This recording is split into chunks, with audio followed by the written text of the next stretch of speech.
Welcome to Bad Dog Agility, a podcast helping you reach all of your dog agility goals. Whether it's competing under the bright lights of the televised finals at Westminster or successfully navigating a homemade course in your own backyard, we'll bring you training tips, interviews, and news about the great sport of dog agility.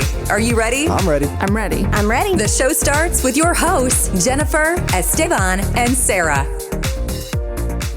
I'm Jennifer. I'm Esteban. And I'm Sarah, and this is episode 329. Today's podcast is brought to you by hititboard.com and the new Teeter Teach It, an easy-to-use tool that controls the amount of tip on your teeter so you can introduce motion to your dog in a gradual way. Go to hititboard.com for the new Teeter Teach It and other training tools and toys. Use discount code BDA10 to get 10% off your order. That's hititboard.com. Today, we are joined on the podcast by Jean Lavalley. She's a very well-known competitor, but also a veterinarian in her day job. Welcome to the podcast, Jean. Thank you. And we asked Jean to join us today because we wanted to do a podcast about early takeoff. And this is something that Jean has personal experience with her dogs. I have personal experience with in my history. As an instructor, I have a lot of experience with it, as does Jennifer and Esteban. And we wanted to do a podcast where we talk very candidly about early takeoff. And it is something that for a lot of people is really hard to talk about. And it can be misunderstood. It can cause a lot of difficult emotions for handlers and maybe influence how they relate to their dogs. And so we wanted to really talk about our thoughts on that and how we think it affects the dog handler teams. So early takeoff is, it used to be called, for those of you who, are surfing the internet and want to read more about it, it used to be called ETS, early takeoff syndrome. That was years and years ago. And then it kind of went over a name change and became more often referred to as ETO, early takeoff, kind of dropping the syndrome. And it's something that we've seen for a long time in agility dogs. And it basically is exactly what it sounds like. Early takeoff. The dogs take off early for a jump. And, but the problem is that it can happen kind of regardless of training. So the dog, continues to do it even as the handlers are trying to train their way out of this problem. And it can result in knocked bars. So a lot of times, that is when people become really aware of it, where the bar comes down. Now the handler dog team is not qualifying anymore.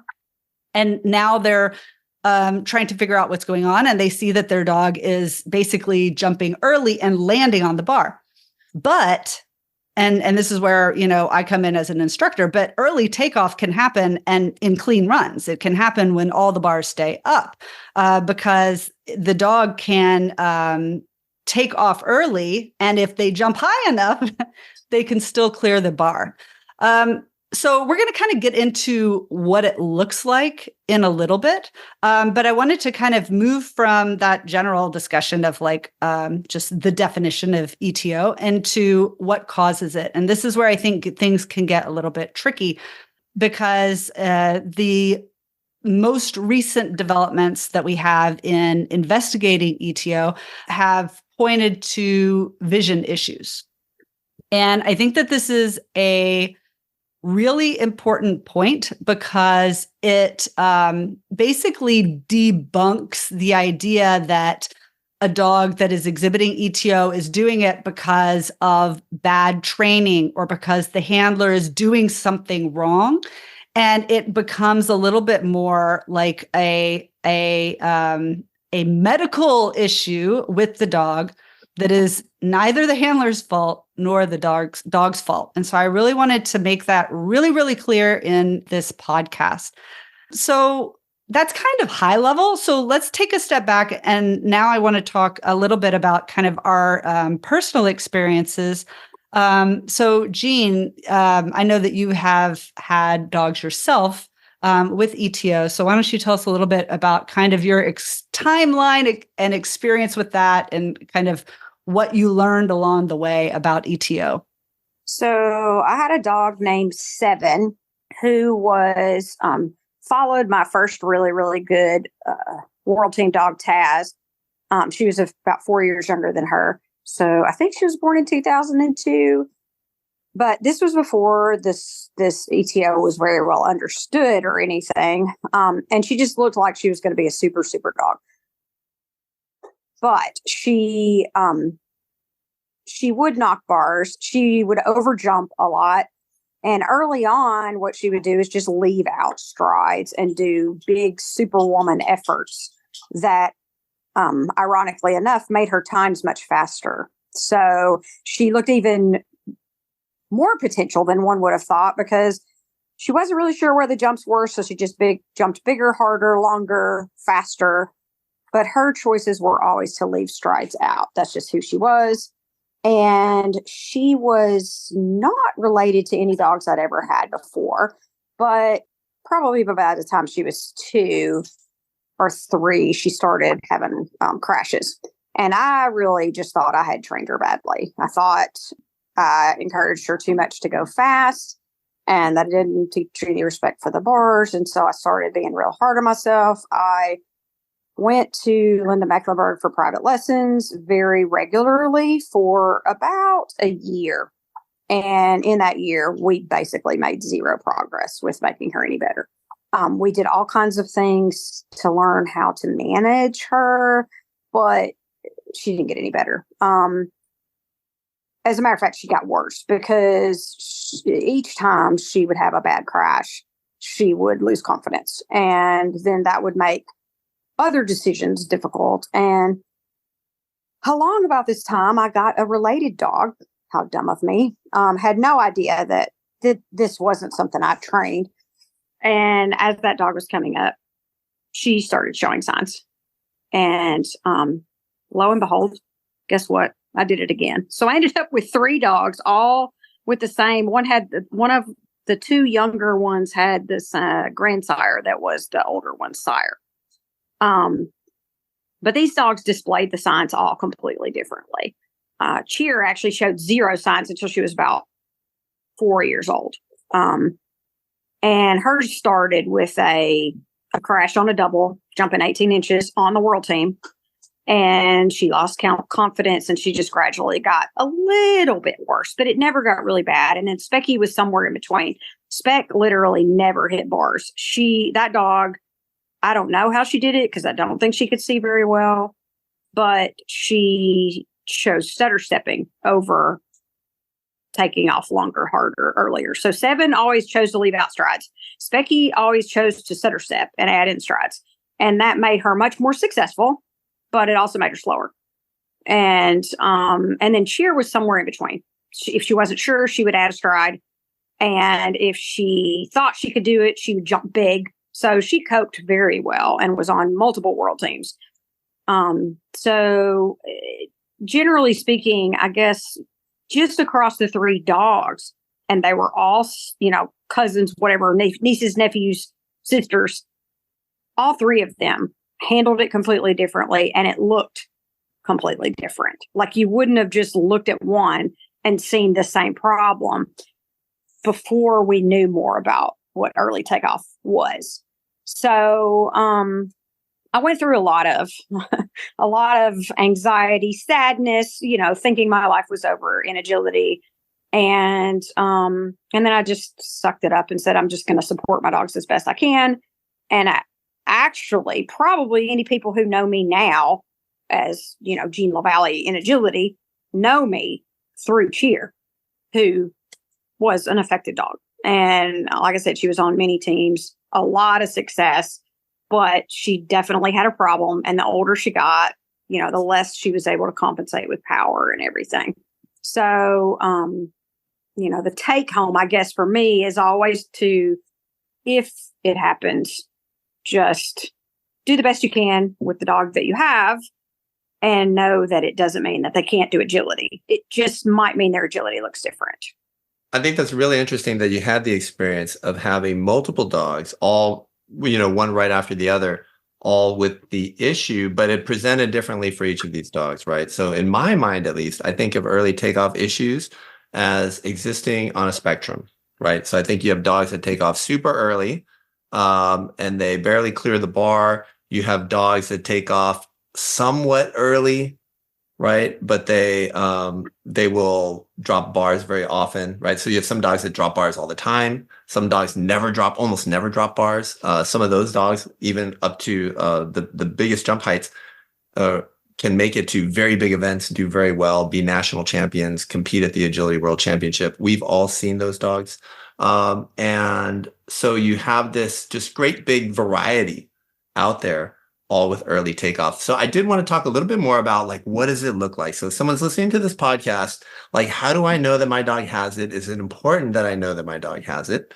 Right. And so, yes, I think early takeoff, right? So, okay, the dog is taking off early, but how often are they doing it? So if my dog does that once or twice, and I don't even notice it in real time, but then I see it on video, and when I play it back, I notice that it takes off early, or it is pointed out to me. So like, does that count? Like, where are you drawing the line? Because and I'll refer this to Jean, being the doctor, having the experience. I am sure that people come to you all the time and have been coming to you for the past 20 years about this. Does my dog have it? How bad is it, doc?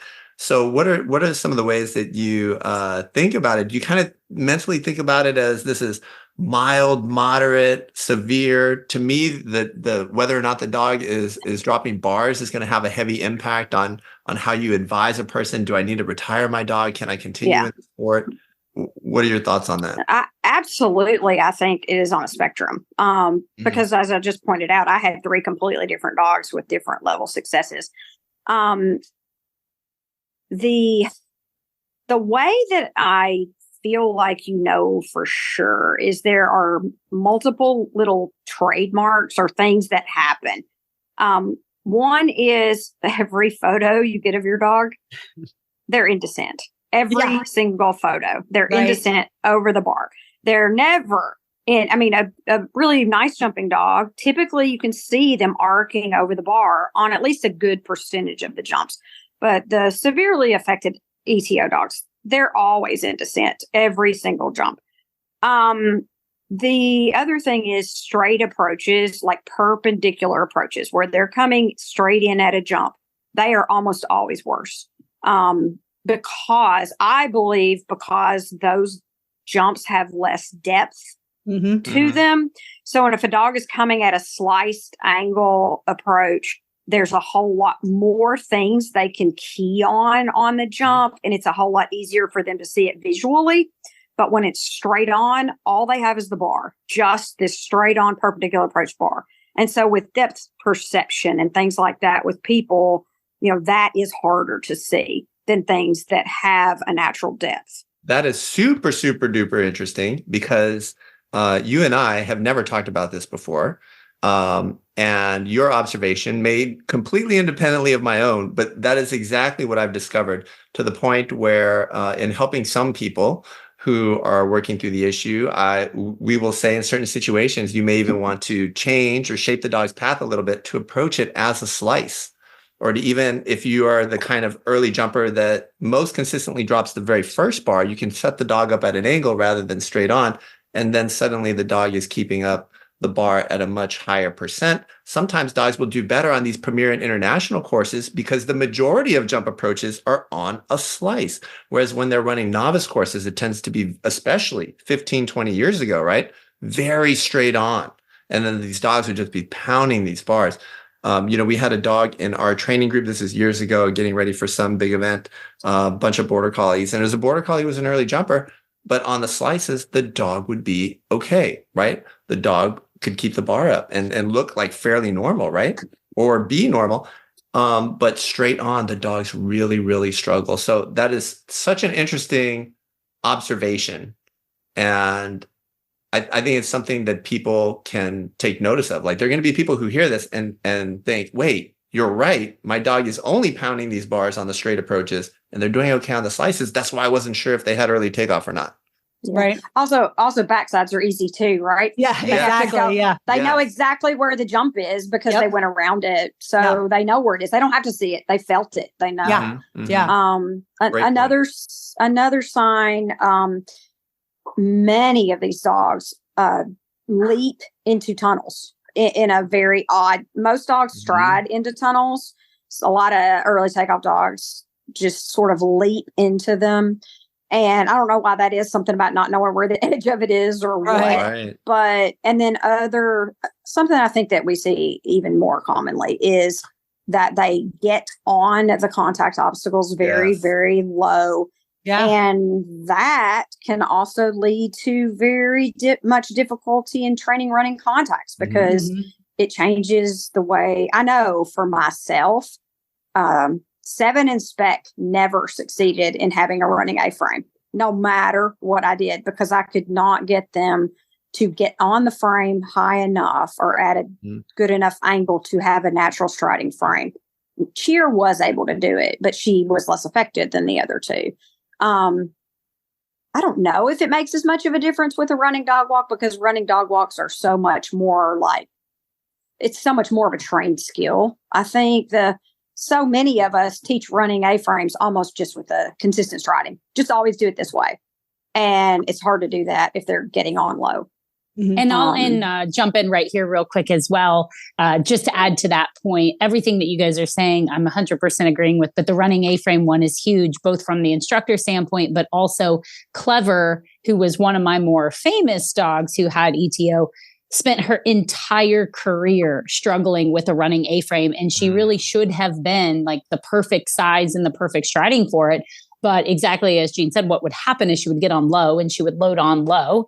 And then because she would load on low, it just affected the striding all the way across the top. So it's over the years of learning what I have both from the instructor and as a person who has had dogs with ETO, there are certain things I can see early on, and the plaguing of the running A-frame is always one that gets me. And an early detector, like in classes, is how dogs load onto contacts and the pause table, because the pause table is one of the obstacles that we teach, like in level 1. You know, before we even do jumping, we don't even teach jumping in level 1, but we do the table and how they judge getting on the table. And the tires is another kind of trigger. So there's these little things that you can start to look for and identify, like what is early takeoff from a issue of, you know, kind of what we're talking about today, something that's not training versus a dog has one jump in which they took off early. So I'm always very careful when I teach and a dog will hit a bar, and it just happened today. Actually, the person was like, why did the dog hit the bar? And I was like, oh, he just took off too early. And she was like, does he have ETO? And I was like, no. Right. Sorry. Right. He took off early on that jump. It was not the same as ETO in the sense of, you know, chronically and consistently on jumps and other obstacles in their training. That's a really great point. Like, you cannot look like, I don't care how bad of an early takeoff it is, you cannot say a dog has early takeoff from one jump. Absolutely. Because any dog can misjudge. Any dog can make a mistake. And especially younger dogs, you know, may not have figured everything out yet. So I'll just kind of give my descriptions of what I see here. And I think that like what I'm always looking at is I'm looking at the jumping arc and where it peaks. And I want it to peak pretty near the bar. It doesn't have to be exactly on, because then it's like, well, do you want them to peak when their front feet are, or when the middle of them are, or when their back feet are? But if it peaks a foot, 2 feet before the bar, where they are clearly on the way down as they go over the bar, like that's what I'm going to call an early takeoff. And then, so that, I mean, that's just like the basics. I'm looking at the jumping arc and seeing where the peak of the jumping arc, period, end of story. But when a dog does do that consistently, there are a couple of other, you know, very telltale signs that will often creep up that are basically compensating. What's the word? Compensatory responses on the dog's part. And so the two that I think are most common, or I guess the 3 results of early takeoff that I think are the most common that it really like stand out to me. One is crashing, right? That's the worst, right? They peak and they land on the bar.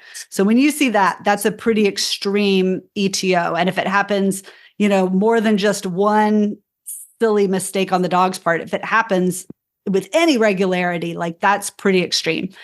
But the other two compensating things that I see is one, and Jean talked about both of these in her story, but I wanted to kind of flesh them out a bit.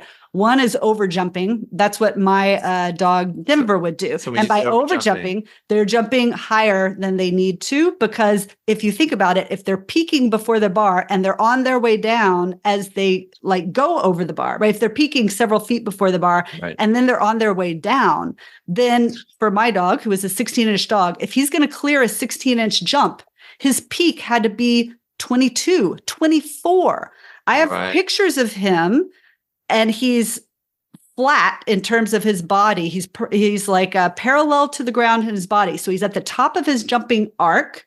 He's well before the jump, and you can see the jump standard, and you can see that he's hitting 24 inches. Right. He's at 24 inches in the air, a 16-inch dog, very small dog, 24 inches, so that as he's coming down, he's clearing 16 inches and keeping the bar up. So that's like one compensating thing that you'll see. And it's interesting just as a side effect, because assuming that there's wear and tear every time your dog takes a jump, your dog isn't really jumping 16 inches for most of their career. They're jumping 20 or 24. Right. They're spending more time in the air, which could affect their times. And it's a lot of wear and tear on the dog. And then the other thing that I saw that my dog also did later, and so a lot of times this, I think of this as a result of all of the other things, is another thing that Jean mentioned, which is the stuttering. And so that is like a very telltale sign. When the dog takes lots of little strides before the jump, they're basically like, I don't know where that jump is. Should I take off here? Wait, no, here. Wait, no, here. Okay, I'm just going to take off here. And so there'd be all these, and his head would get lower and lower and lower as he stuttered and then tried to pop over the jump. And that was kind of like the lowering of the head, like really, to me, is like pathognomonic, like when I'm looking at a video. Right, exactly. So hunkering down. Yeah, when you see stuttering, when you see over jumping, but especially like to me, stuttering is like one step away from crashing. And that was the point that I retired my dog. So, I feel like we're going to give he was about 8. So, we're going to give we're going to give both sides of, I guess, the result here, which, it like you can continue competing and training. You also might choose not to. And that's another reason that I want to do this podcast, is to really kind of normalize all experiences and take away the guilt that we feel as handlers, either because we couldn't get them through this, or because, maybe I should, maybe I shouldn't be so focused on getting a cue, but for, I think, some set of handlers, like, it's not always fun to show up and watch your dog do that and then have a crashed bar be the only thing that that keeps you from, cueing. And it's not very helpful for the dogs either. Right. Can I jump in again? There's a couple of things that we mentioned also, but like the sliced approaches and stuff, I've seen multiple dogs come up with a coping mechanism of essentially putting themselves at a sliced angle every single time. So literally going into the jump always on the same side. They always seem to pick one side or the other. They get in really close to the stanchion and then they jump diagonally. Right. We've got one here locally that is so severe. And I feel bad for her because the woman loves running the dog. The woman loves the dog, but it's such a struggle. And it just pains me to see what the dog is, how smart the dog is and what they've done so that they don't knock the bars. Right. I knew another little Sheltie that always put himself about 6 inches from the right stanchion, no matter which side the handler was on, no matter which side, because he had figured out a way to cue on the stanchion. And he never knocked bars. That dog never knocked bars, but every course was a whole lot of extra steps. Right. So along with the head ducking, some dogs also, I know this is going to throw a little kink in it, but some dogs also do a weird hitch with a rear leg, almost like if you think of a person who has a stuttering problem, how they have sometimes funny head twitches or blinking that goes with their stuttering that has nothing to do with the stuttering, but it becomes part of the process. My personal dogs, who are all related, when they were stuttering, would do a funny, weird step with their right rear leg, always the same leg. So you couldn't see that unless you were looking at slow motion. And one of those dogs almost ended up getting surgery for a knee that was not broken. Oh my gosh. So because it looked like an injury. Right. But it was all, in my mind, a part of their mental processing of the fact that they couldn't see or they couldn't perceive what they were doing. And so they were overthinking it. Right. And then they were doing that little stutter. So I do know of 2 dogs that literally patellar surgery was recommended and their patellas were fine. Wow. Yeah. Because it looked like that. Yeah. And I think different dogs are going to respond differently. So I think this is really important for people to understand too, as they try to figure out what to do going forward. Because they have a clear objective, and it's to get over the bar. Right. So they're going to do whatever they can. Right. Depending on their conformation. We've all seen dogs, for example, that when they're taking a jump, they literally physically twist their body to the side to get their rear feet to the side. Swing them up. If they're rear foot knockers. Absolutely. Yeah. But I guess what I was going for actually was more about the personality and the mental side of this for the dogs. And I think it goes for dogs and handlers. And I think we have to really be conscious of both. So on the dog side, I think there are some dogs who can take off early all day long and it does not bother them. They compensate, they jump high. It's not a problem per se. Their times wouldn't necessarily be too different if they were jumping it with the perfect. Right. And they're perfectly happy. Right. And there are dogs where they're going to knock more bars than if they weren't jumping early, but they don't crash them. They just kind of tick them on the way down. And the dog is happy. Right. And so you take that dog and then you have to pair it with the handler, right? And there are some handlers that are going to be okay going out and competing with a dog like that. And as an instructor, when I talk to people, I'm always the biggest thing that I want to do is set expectations. I want to say, okay, like we see your dog jumping early. It's the reason for the majority of your bars, and it's not likely to get better. It might get worse. It's not your fault and it's not your dog's fault. Now, what do we do? And I feel like as handlers, we have to be really honest with ourselves about, can I go out and compete with that caveat, right? That I could, do everything perfectly and not get the results that I want, right? Can I do that and not be frustrated with myself and not be frustrated with my dog? And if you can, then I'm like, great, go for it. But you have to be honest with yourself, because I think a lot of people may go out and they think it's okay, but the more in cues in a row they get, the more frustrated they get. And it's not good for them and it's not good for their dog. And they would honestly be better off doing maybe a different sport with that dog, maybe putting their focus in on their next dog or something like that. And I know it's not something that anybody wants to hear, but I feel like it's the most honest answer that I can give to somebody. And again, one of the reasons for this podcast is that I really wanted to be like upfront about this issue, because so many people are a little bit afraid to have that conversation, to take that stance that you might not want to compete with this dog anymore. Okay. So then let's get into it, right? So let's say you're listening to this and you're like, okay, look, my dog takes off early. It's definitely one of these dogs that you're talking about. I have a lot of shared experiences here with you people on the podcast. So how do I know, like, what are the conditions in which I retire the dog? What are the conditions in which, I don't? So let's talk a little bit about that. What does everybody think about? So do I continue or do I quit? All right. So I think leading right from that is the one last thing that I wanted to say about like seeing how it affects the dog. So I kind of started with the dog is happy and the dog is, they're compensating, maybe they're dropping bars, but they're doing okay. But you also have to look at, there's some number of dogs where because of the ETO, it is going to affect them quite a bit. Their confidence is going to suffer. Their enjoyment of the sport is going to suffer. And I think a lot of times, like that stuttering, a lot of times comes later, because it is a direct response to like almost in their head, they're like, I never get these jumps right. and I don't know what to do, you know? So when the dog starts to look mentally like they are struggling, they're avoidant. So some dogs will literally they'll go right up like they're going to take the jump and then just pop around. They're like, nope, not happening, not doing it. And so I think that is another response from the dog. And again, we can't blame the dog for that. There's a very good reason for it. Number one, the ETO isn't their fault. And number two, if you kept getting something wrong over and over, you might not like it too.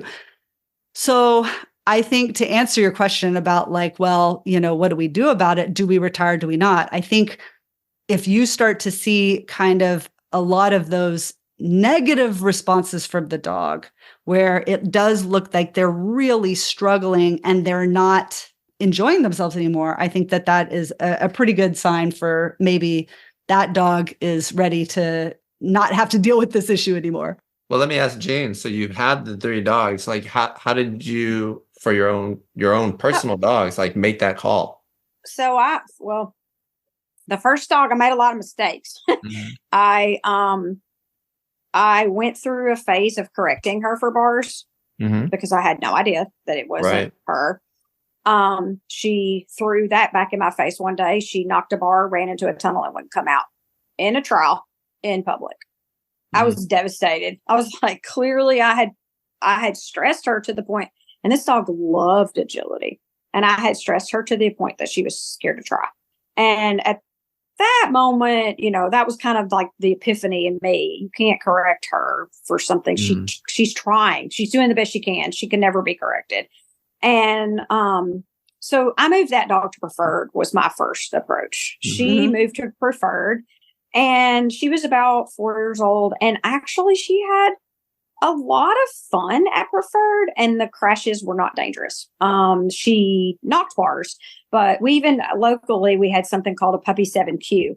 And that meant that she did the entire course with one knocked bar.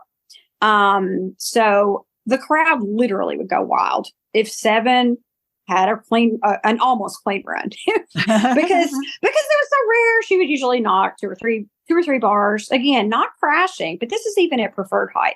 But it was, you know, so many bars that they named the puppy 7Q, which was the Q with 1 bar, that was a pretty good coping mechanism for me. And actually it became a coping mechanism for a lot of other people in our area who had dogs with the problem. So I think preferred is the first answer. Give them the confidence, let them experience the joy of it. Specky was the one who was just a much smarter dog. She was more sensible. I think she was just as severely affected as 7 as far as whatever the vision issue is. But she just had better coping. She just made smarter decisions, and she figured things out really, really fast, so much so that she almost never knocked bars. And if she knocked a bar, let's say I was training her, if she knocked a bar, instantly I threw her ball. She got her ball because it was already so demotivating to her to knock the bar. She was trying so hard not to knock the bar that if I didn't do something to kind of break that tension off of her, then she would start stuttering really, really bad. And that dog competed until she was 8 years old at regular and very successful. She had some national placements and things. She was a very good dog. She hurt her back at 8, and she was out for several weeks or several months actually. And when I returned to competition, I returned at the preferred height with her, thinking that it was just to let her recover her confidence and build back up. But it was like I had my 2-year-old dog back, and I couldn't put her back up. I couldn't put her back up to 12. She was so happy at 8 and running so fast. And while I felt a little bit of guilt about running her in preferred at 8 years old, it was 100% the right decision for her. She actually won the AKC preferred nationals at 8 inches, which I felt some guilt about, but because she was younger than a lot of the dogs competing, but it was where she belonged. And Cheer actually did okay at championship height until she was about, 9, I guess, before she started having problems. But it really does depend on the dog, the mental, how much of a thinking dog they are versus I feel like doing dogs don't handle ETO as well as thinking dogs because they have more crashes, more bad experiences. They don't understand that they can potentially make coping mechanisms. I have lost track of what you asked me. Did I answer it? I think you did. No, absolutely. I think it's so great for you to share your story, your personal experiences, because I think that is the first thing that a lot of people do. It's the advice that a lot of instructors give, especially when you're very early on. So I think that's something else that we need to talk about. You're very early on in ETO. So we've talked about how it kind of exists on a spectrum, right? There's a lot of different presentations of it. And the other thing is dogs will, I guess for lack of a better word, I'm going to say deteriorate. They will worsen at different rates. So I've seen dogs with ETO where they have it causes some issues, and of course they'll have it their whole life, but it really doesn't get too much worse, right? And it's like fairly manageable. And you can even see some improvement with some things. We're going to talk about that in just a few minutes. But you see other dogs and they're doing okay. They have it. You get the occasional knock bars, and a year later, they're looking at retiring at age 3, 4, because they are just really struggling. So you have rapid and dramatic deterioration. And so I think that's something else that people need to keep in mind, what we call the prognosis. If you think of it as a disease state, the prognosis is going to be highly variable from dog to dog, right?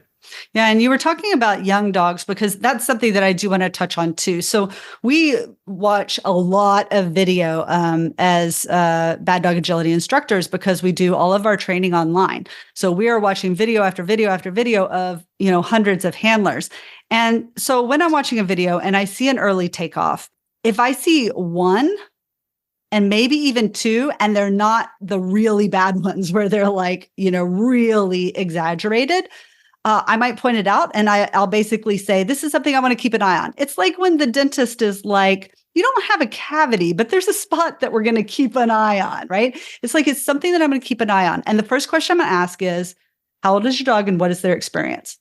If it's a young dog without very much experience, I am much more willing to say, to think, okay, this may just be a young dog figuring things out. This dog needs a little bit more experience. They need a little bit more training. They would absolutely benefit from some actual jump training, but I'm not going to jump right on ETO for an inexperienced dog, because I don't feel like if the dog doesn't have enough experience and training, then I don't think that you can really tell the difference between chronic ETO and a dog that is still learning the sport, right? But if I see, multiple videos with multiple early takeoffs from the same dog, like the more often it happens, the more that I'm going to call that ETO. Yeah, I mean, if you have concern about your dog possibly having it, you need to get it to someone, and that someone's probably going to be an experienced instructor, right? Who can look at your video. And I think video is going to be a little bit better than live, but with very obvious cases, obviously they're going to be able to see it there and give you that kind of diagnosis. But you mentioned the video, and we're talking about, thousands of dogs over the last 10 years and tens of thousands of jumps. But I'm going to run through a mental algorithm that I have, and it's based largely on everything that Jean just said, what Jean said.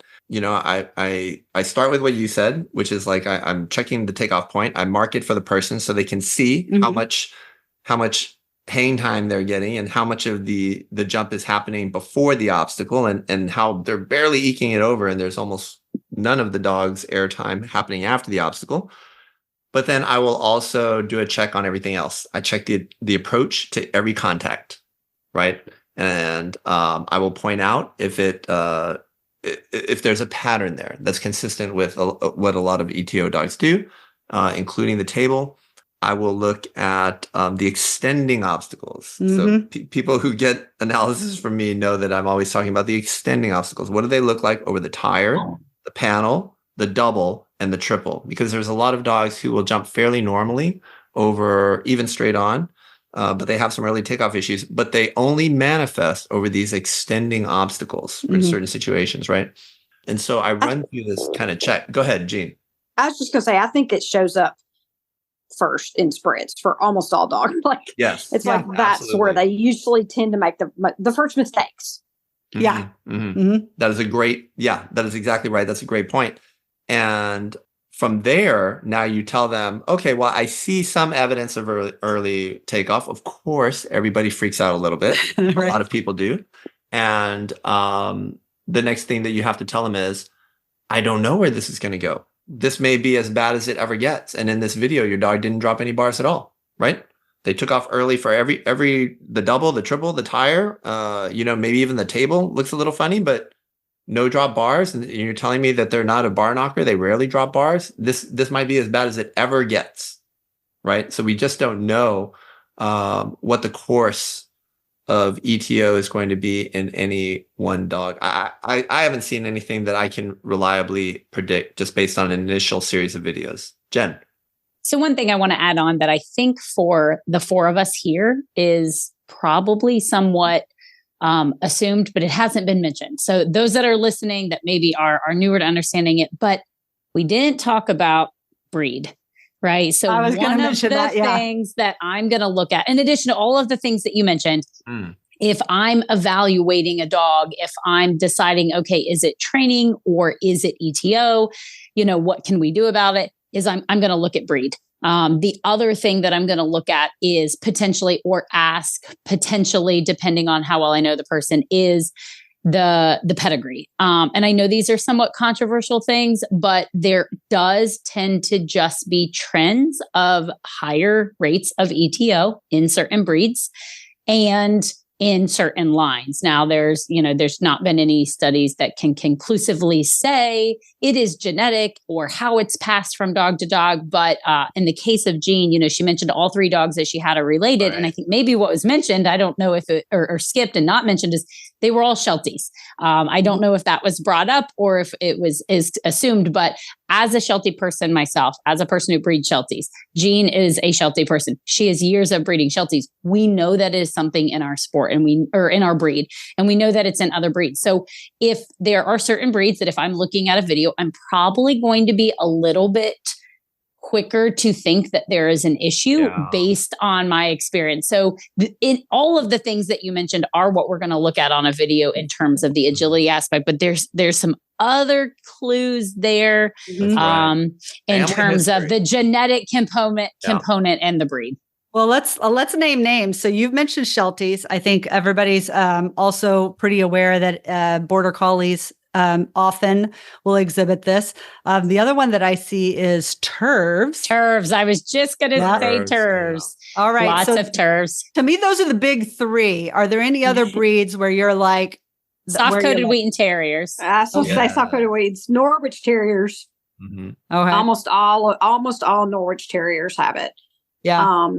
There's probably a high percentage of Pierships, actually. Yeah. Yes, I would agree with that. And I can think of some breeds that I've never seen ETO in a breed. So, I mean, there are some breeds that I'd be very surprised to see it. But in Shelties, it is such a thing. And I think you see it maybe a little bit higher rate in some of the less popular breeds because the breeding pool is smaller. Right. So while I think, yes, there's a decent number of Border Collies with it relative to the percentages of Border Collies doing agility, I don't know that I actually think it's that high. Right.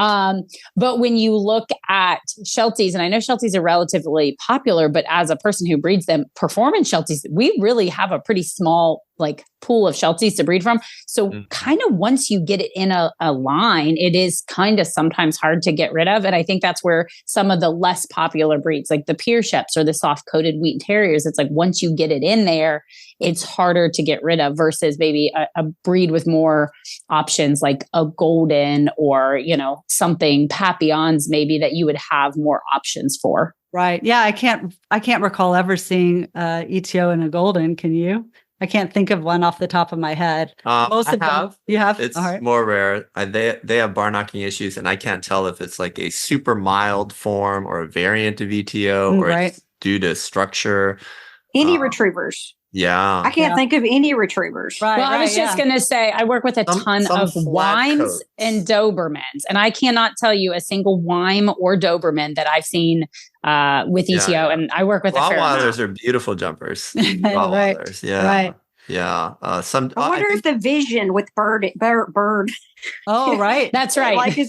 Like maybe, I mean, those dogs are very, I mean, they're hunting and they're obviously their noses are important, but they also do a lot of marking and vision that's a really great point. There's I'm going to link to it in the show notes, but Clean Run put together a focus issues where basically all the articles in the entire issue were all about ETO. It's in 2017. 2017. Jean has an article in there as well. And I'm going to put a link to that because it has a lot of a little bit more of the nitty gritty detail about ETO that we've kind of glossed over. But I think that for anybody who wants to look further into it, for anybody who's been told that they have ETO and they find this podcast, like I think it's a very, very good reference. We're going to wrap up this podcast here and pick the conversation up again next week with Jean as we finish our conversation about early takeoff. In next week's episode, we're going to talk about some of the solutions that we have, the things that we try to get a little bit of better jumping from our dogs, and the responsibility of instructors and how they talk to their students about their dogs jumping. We'd like to thank our sponsor for this podcast, hititboard.com. Happy training.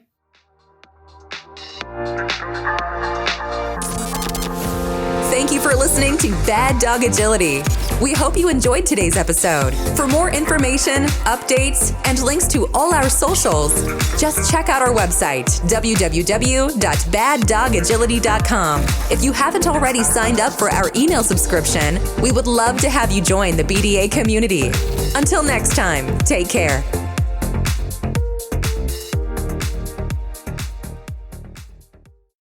What vegetable is cool but not that cool? Radish.